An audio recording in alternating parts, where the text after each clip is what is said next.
President Duterte regrets choosing Speaker Alan Peter Cayetano over former Senator Bongbong Marcos as running mate. According to the Philippine Star, Duterte expressed his regret when he met with police and military officials on October 8 in Malacanang. It happened before Duterte delivered his public address.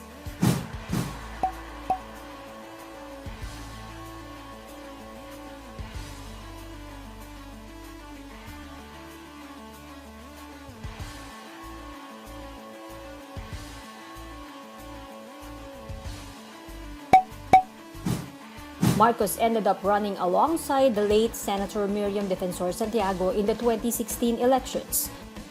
He placed second in the vice presidential race while Cayetano was third placer. In his public address, Duterte told lawmakers and the House to resolve the leadership row.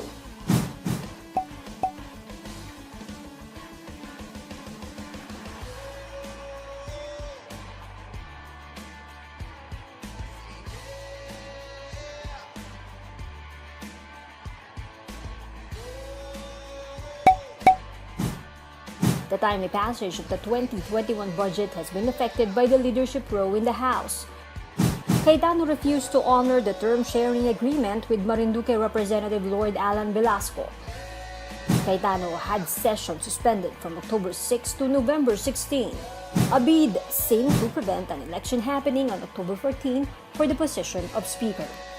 Duterte has issued a proclamation calling Congress to a special session on October 13 to 16.